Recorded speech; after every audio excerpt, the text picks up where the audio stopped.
Hi, Franklin and I are back to read another chapter of Dealing with Dragons, written by Patricia C. Wrede, and we're going to start chapter 5, in which Simran receives a formal call from her companions in dire captivity. Kazul slept late the following morning, and Simran was afraid that she would leave before Simran had a chance to ask about the dragon's after-dinner conversation.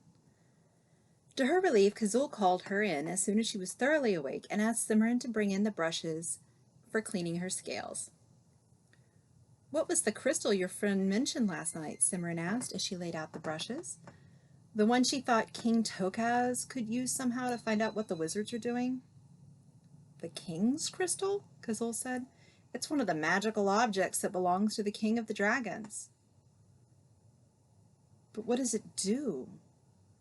And why would Wrede think that King Tokaz wouldn't want us to use it?" "Using the crystal is difficult and tiring, and Tokaz is getting old," Kazul replied. "Zareth was right to say that the crystal ought to be used, but it will take more evidence than we have right now to persuade the queen of that, or the king of that. As to what it does, the crystal shows things that are happening in other places and times. It's useful, but it can be difficult to interpret correctly." "Oh, a crystal ball," Simran said, nodding. She tapped Kazul's side, and the dragon bent her elbow so that the scales were easier to reach. "The court wizard at Belinderwall had one, but I had to stop my magic lessons before he got a chance to show me how to work it." "The king's crystal is more like a plate, but the principle is the same," Kazul said. "A crystal plate?" Simran blinked. "No wonder no one talks about it much. It just doesn't sound right." Kazul shrugged. "The king's crystal is much more accurate than an ordinary crystal ball, and if crystal plate sounds odd to most people, it means fewer of them are going to try to steal it." "Was that what the silver green dragon meant when he said that if the wizard started wandering through the mountains, you'd lose half your magic in no time?" "I never heard that wizards stole magic rings and swords and things." "Not magic things," Kazul said. "Magic. Wizards steal magic. That's where their power comes from." "How can a wizard steal magic?" Kazul said skeptically. She climbed on a stool and began working at the ribs of Kazul's wings. "Wizard staffs absorb magic from whatever happens to be around," Kazul said, stretching out her left wing so Simran could get at the base. "That's why they're always hanging around places like the Mountains of Mourning and Enchanted Forest. The more magic there is in the area, the more their staffs can soak up." "What would happen if someone stole a wizard staff? Would the wizard still be able to use it?" "The wizard wouldn't be able to work any magic till he got it back," Kazul said. "Most of them have a great many anti-theft spells on their staffs for exactly that reason. Of course, it happens anyway now and then, and as long as the wizard and the staff are separated, the staff can't absorb magic." "Doesn't sound like a very good arrangement to me," Simran said. "I can think of half a dozen ways the staff could get lost or forgotten or stolen or anything. It doesn't seem sensible for a wizard to depend so much on anything that's so easy to mislay." Kazul shrugged. "They seem to like it." "I can see why you don't want them in your part of the mountains." "Can you? Do you have any idea how unpleasant it is to have part of your essence sucked out of you without so much as a by your leave? Not to mention the side effects." "Side effects?" Simran said, puzzled. "There, turn around and I'll do your other side." "Roxime isn't the only one allergic to wizards," Kazul said dryly as she shifted positions. "Or rather, to their staffs. We all are. Roxime's just a bit more sensitive than most, and that's why we made the agreement with them in the first place."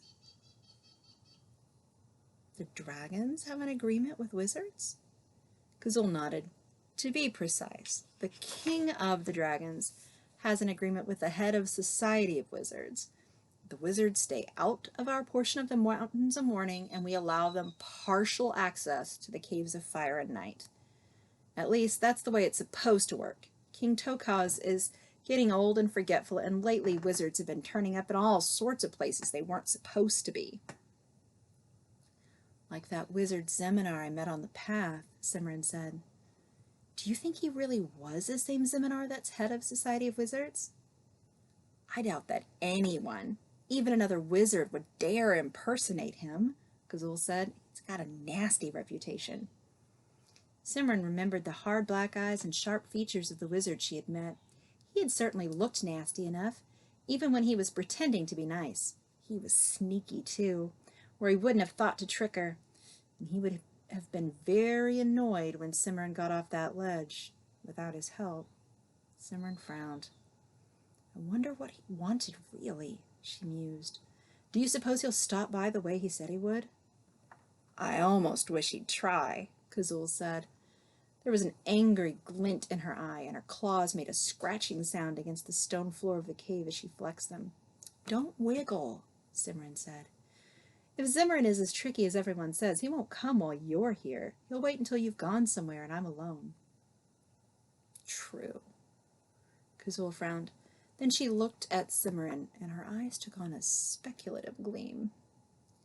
He probably thinks you're as silly as most princesses, so he'll be hoping to trick you into giving whatever it is he's after. And if he does, then maybe I can fool him instead, Simran finished.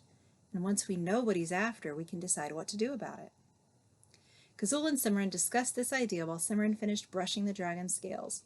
There was very little they could do to prepare, since they did not know when Ziminar may show up at the cave or what he may do when he arrived. Then Gazul went off to inspect the ledge where Simran had met the wizard, to see what bits of it were still invisible.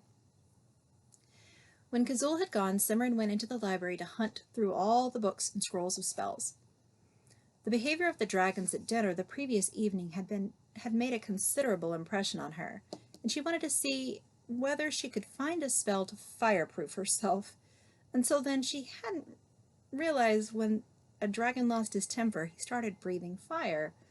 Not that she was planning to do anything to irritate Gazul, or any other dragon for that matter, but the dragons at dinner had been too annoyed to be careful, and she didn't want to get burned by accident, no matter how sorry the dragon might be later.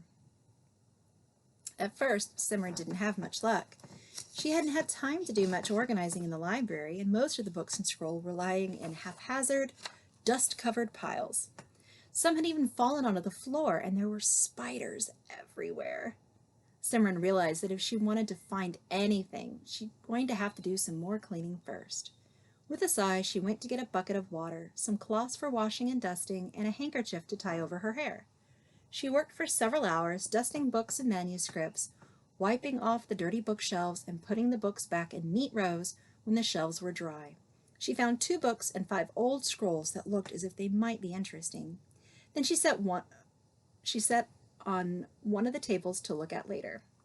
She had just pulled a stained and yellowed stack of papers out of the back when the second-to-last bookshelf, when she heard someone hallooing outside. Now what? She muttered crossly. She and the papers on the table with the rest of the books, and she set them there while she was planning to look at later, and went out to see who was there. To her surprise, the noise was coming from the back entrance, not the mouth of the cave. She hurried into the passage, rounded the corner, and found herself facing 3 beautiful, elegantly dressed princesses. They were all blonde and blue-eyed, and slender and several inches shorter than Simran. The first one wore a gold crown set with diamonds. The second wore a silver crown set with sapphires, and her hair was the color of crystallized honey. The last wore a pearl-covered circlet, and her hair was the color of ripe apricots. They looked rather taken aback at the sight of Simran and her dust-covered dress and kerchief. Oh, bother, Simran said under her breath. Then she smiled her best smile and said, Welcome to the caves of the Dragon Gazul. May I help you with anything? We have made the perilous journey through the tunnels to see the Princess Simran, newly come to the caverns, to comfort her and together bemoan our sad and sorry fates, the first princess said, adding haughtily, Tell her we're here. I'm Simran, Simran said. I don't need comforting, and I'm not particularly sad or sorry to be here. But if you'd like to come in and have some tea, you're welcome to. The first princess and the second looked as if they would have liked to be startled and appalled by the announcement, but they were way too well behaved and bred to show what they were feeling. The princess with the pearl circlet looked surprised and rather intrigued, and she glanced hopefully at her companions. They ignored her, but after a moment the first princess said grandly, "Very well, we will join you then," and swept past Cimarron into the cave. The other princess followed, the one with the pearl circlet giving Cimarron a shy smile as she too passed. Cimarron, wondering what she had gotten herself into, brought up the rear. The princesses stopped when they reached the main cave, and the one in gold and silver crowns looked a bit disgruntled. The one in pearl circlet stared in unabashed amazement. "My goodness, you do have a lot of space." "Eleonora," the gold-crowned princess said sharply, and the princess with the pearl circlet flushed and subsided, looking unhappy. "This way," Cimarron said hastily, and led the three princesses into the kitchen. "Do sit down," she said, waving at the bench beside the kitchen table. The gold-crowned princess looked at the bench with distaste, but after a moment she sat down. The other two followed her example. There was a brief silence while Cimarron filled the copper tea kettle and hung it over the fire, and then the gold-crowned princess said, "I am remiss in my duties, for I have not yet told you who we are. I am the Princess Carindwell of the kingdom of Raxwell, now captive of the dread dragon Gornal. This," she nodded toward the princess in silver crown, "is the Princess Helena of the kingdom of Polronbuth, now captive of the dread dragon Zareth. And this," she waved at the girl in the pearl circlet, "is the Princess Eleonora of the duchy of Turonmarsh, now prisoner of the dread dragon Warag." "Pleased to meet you," Cimarron said. "I'm Princess Cimarron of the kingdom of Linderwall, now princess of the dragon Kazul. What sort of tea would you like? I have blackberry, ginger, chamomile, and gunpowder green. I'm afraid I used the last of the lapsing Sarkong last night." "Blueberry, please," Carindle said. She gave Cimarron a considering look. "You seem very philosophical about your fate." "Would that I had so valiant a spirit," Helena said in failing accents, "but my sensibility is too great. I fear for me to follow your example." "If you don't like being a dragon's princess, why don't you escape?" Cimarron asked, remembering that Kazul had said 3 princesses in a row had run away from the yellow-green dragon Morans. Carindwell and Helena looked shocked. "Without being rescued?" Helena faltered. "Walk all that way with dragons and trolls, and goodness knows what else would eat me. I couldn't." "It isn't done," Carindwell said coldly, "and I noticed that you haven't tried it." "But I'm enjoying being Kazul's princess," Cimarron said cheerfully. "I supposed I might have been upset if I'd been carried away the way y'all were, but I can hardly complain as it is, can I?" Eleonora leaned forward. "Then you really did volunteer to be Kazul's princess?" Carindwell and Helena turned and stared at their companion. "Where did you get that ridiculous idea, Eleonora?" Helena said. "Warag said," Eleonora faltered. "You must have misunderstood," Carindwell said severely. "No one volunteers to be a dragon's princess. It isn't done." "Actually, Eleonora's quite right," Cimarron said as she set teacups in front of her visitors. "I did volunteer." She smiled sweetly at the thunderstruck expressions on the faces of the first princesses. "I got tired of embroidery and etiquette." Carindwell and Helena seemed unsure of how to take this announcement, so they made polite conversation about tea and asked Cimarron questions about the current fashions. Eleonora didn't say much, and the few times she tried, either Carindwell or Helena jumped on her. Simran felt very sorry for Eleonora. The princesses swept off at last, and still somewhat puzzled by Simran's attitude. Simran gave a sigh of relief and set about cleaning up the kitchen.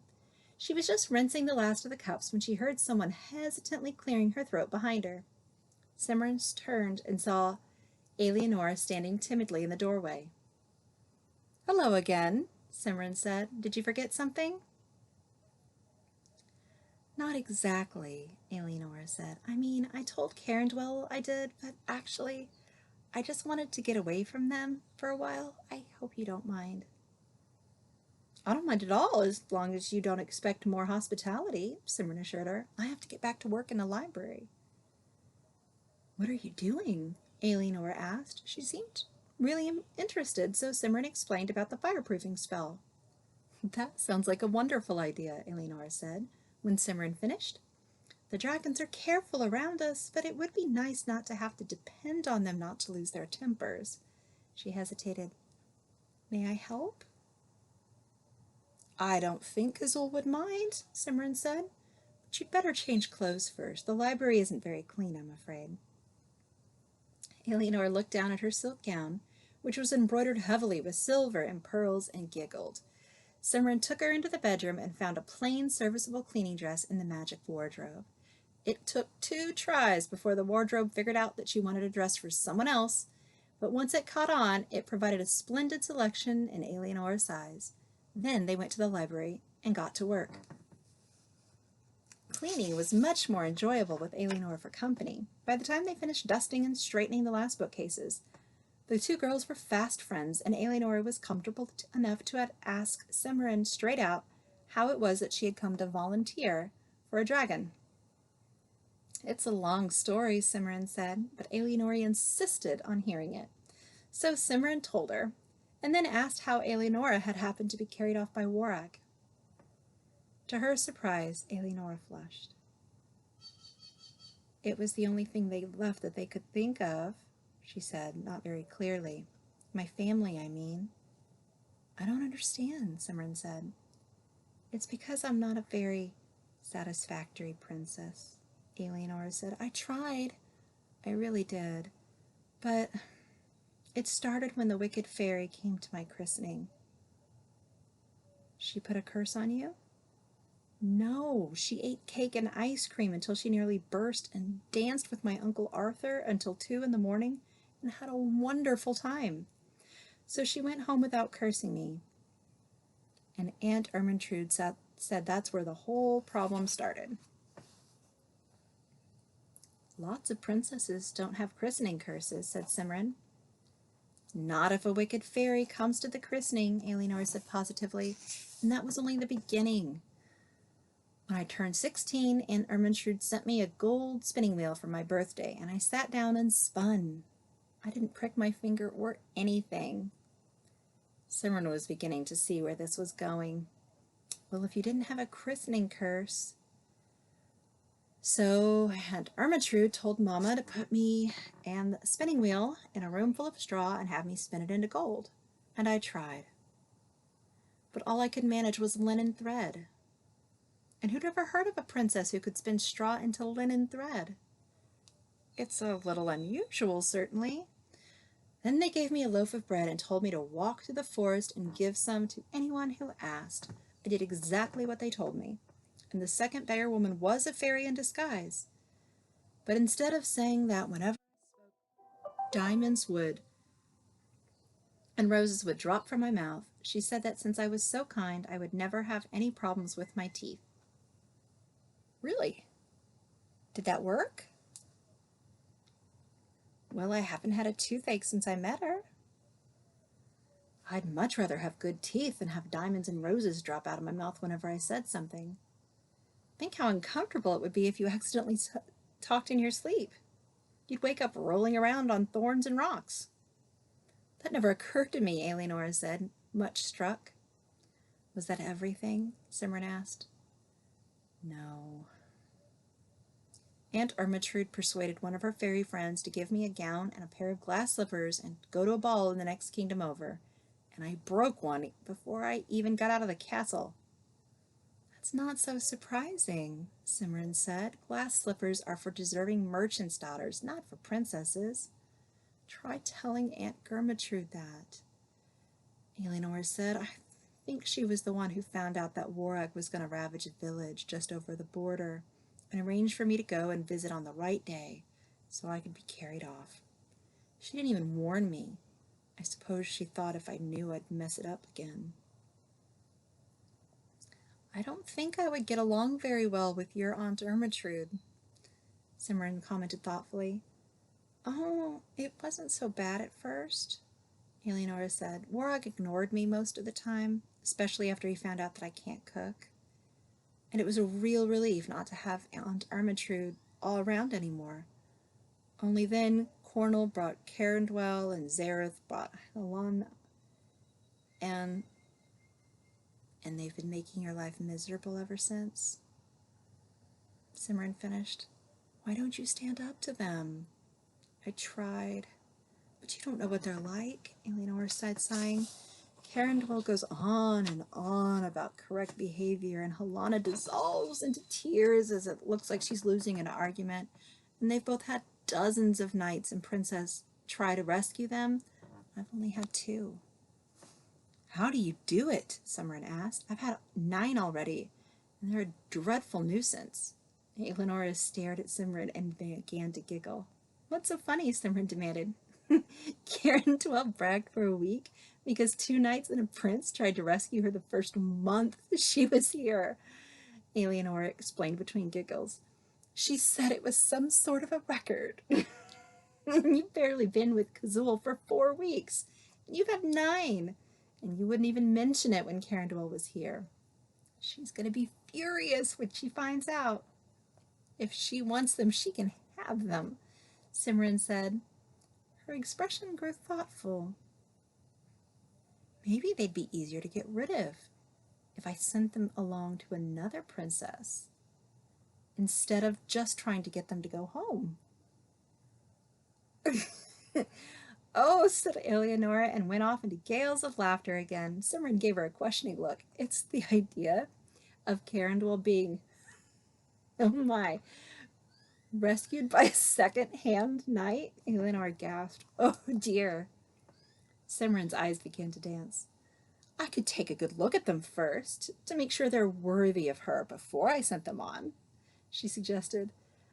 That was too much for either of them, and they both collapsed in laughter.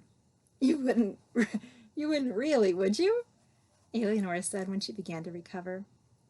"Send the knights to rescue someone else? I certainly would," Simran said emphatically. "I meant it when I said they were a nuisance. I wouldn't want to upset Carendwell, though. I'll have to think about the best way of handling it. It's a good thing that there probably won't be any more of them for a few weeks. I should have plenty of time to figure something out." "How do you know that?" Eleanor asked. Simran explained about the sign and Thranduil and her sprained ankle. Eleanor was impressed and promised to help if she could. "I'll tell Helena that you've twisted your ankle. I know she'll tell the next knight who comes to rescue her, and then it won't matter if Prince Thranduil doesn't tell anybody." This settled, the 2 girls sat down and began looking through the books and scrolls Simran had piled on the table. Eleonora, having been brought up as a proper princess, despite the tiny size of her country, didn't read Latin. So Simran had to examine the scrolls herself. There were a sizable stack of books left, however, and Eleonora waded into them with a will. It was Simran, however, that finally found a spell they were searching for. "I think this is it," she said, looking up from an ancient crumpled scroll. "Being a spell for the resisting of heat and flames of all kinds, in particular those which are the product of magical beasts," she read. "Yes, there's a list, and it includes dragons." "I think dragons would be at the top," Eleonora said. "Is it difficult?" "It doesn't look hard," Simran said, studying the page. "Some of the ingredients are pretty rare, but it says you only need them for the initial casting. After that, you can reactivate the spell just by throwing a pinch of dried feverfew in the air and reciting a couplet." That's not bad, Eleanor said, and she came around the table and peered over Simran's shoulder at the faded ink. Is that Latin? No, it's just an ornate style of writing, Simran assured her. It's not hard to read once you get the hang of it. See, here's the couplet. Power of water, wind, and earth, turn the fire back to its birth. It's a variation of a dragon spell, Simran added thoughtfully. How do you know that? Eleonora asked. The court wizard at home mentioned it when he was teaching me magic, Simran replied, studying the directions. Then maybe it really will work on dragon fire. Can we get all the ingredients for the original casting? I think so, but it'll take a while, Simran said. I don't have any wolfsbane, and I'm not at all sure about unicorn water. Come on, let's check and see what we need to get. They took the scroll into the kitchen and began hunting through the shelves and supplies. They found most of the ingredients Simran had expected, and she began to wonder whether one of Kazul's previous princesses might have studied the spell. Or studied magic.